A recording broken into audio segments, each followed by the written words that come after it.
Hi friends, எல்லோரும் நல்லா இருக்கீங்களா? இன்றைக்கி சுசித்ரு ஃபுட்ஸில் என்ன ஒர்க் போச்சு அப்படின்னு பார்த்தீங்கன்னா, முடக்கத்தான் வந்து க்ளீன் பண்ணுற ஒர்க் தாங்க மேஜராக போயிட்டு இருந்துச்சு. முடக்கத்தானை வச்சு நம்ம வந்து அதில் வந்து தொக்கு ரெடி பண்ணுறோம், இட்லி பொடி ரெடி பண்ணுறோம், முடக்கத்தான் பொடி, அப்புறம் முடக்கத்தான் சூப் மிக்ஸ் ரெடி பண்ணுறோம். அதுக்காக அதை வந்து க்ளீன் பண்ணியாச்சு. நெக்ஸ்ட்டு ஈவினிங் டயத்தில் பார்த்திங்கன்னா நல்ல மழை. பசங்க வந்து உடனே அம்மா எனக்கு ஏதாச்சும் ஸ்நாக்ஸ் செஞ்சு தாங்க அப்படின்னு கேட்டாங்க. சரி, பசங்களுக்கு சூடாக என்ன செஞ்சு கொடுக்கலாம் அப்படின்னு பார்த்தா நம்மள்ட்ட மாப்பிள்ளை சம்பா புட்டு மாவு இருந்துச்சு.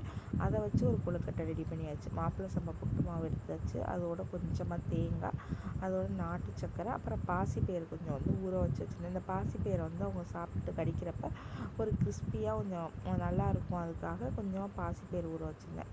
அதுக்கப்புறம் நாட்டு சக்கரை போட்டு நல்லா கிளறி விட்டுட்டு லைட்டாக உப்பு தண்ணி தெளித்து அதை நம்ம வந்து கொழுக்கட்டை பதத்துக்கு பிசைஞ்சிக்க வேண்டியதான். நிறையா தண்ணி ஊற்றிட்டிங்க அப்படின்னா கொலன்னு போயிடணும், சாப்பிட்றதுக்கு நல்லா இருக்காது. அதனால் கொஞ்சம் கொஞ்சமாக உப்பு தண்ணியை தெளித்து இது மாதிரி பிசைஞ்சிட்டு நீங்கள் வந்து கொழுக்கட்டையை பிடிச்சிட வேண்டியதான். கொழுக்கட்டையை பிடிச்சிட்டு நம்ம வந்து ஆவியில் அடுப்பில் இட்லி பானையில் வேக வச்சு கொடுக்க வேண்டியதான்.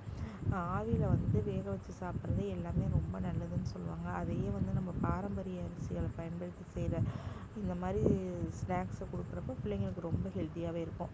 அதே மாதிரி எங்கள் அப்பாவுக்கும் சித்தப்பாவும் வந்து சுகர் பேஷண்ட்டு. அவங்களுக்கு சுகர் இல்லாமல் நம்மளோட கருப்பு கவுனி புட்டு மாவு வந்து எடுத்துக்கிட்டேன். அதோடு வந்து உங்களுக்கு பாசிப்பயிறு, கொஞ்சமாக தேங்காய் சேர்த்துட்டு சுகருக்கு பதிலாக நம்ம வந்து வெங்காயம் போட்டு உப்பு தண்ணி சேர்த்து அதே மாதிரி பிசைஞ்சு எடுத்துட்டேன்.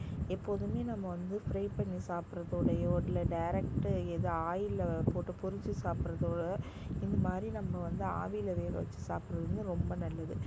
பிள்ளைங்களுக்கு வந்து இது மாதிரி ரெடி பண்ணி ரெகுலராக கொடுக்குறப்ப அவங்களுக்கு வந்து ரொம்ப ஹெல்த்தியாக ஃபீல் பண்ணுவாங்க. நமக்கும் ஒரு நல்ல ஸ்நாக்ஸை கொடுத்த திருப்தி இருக்கும்.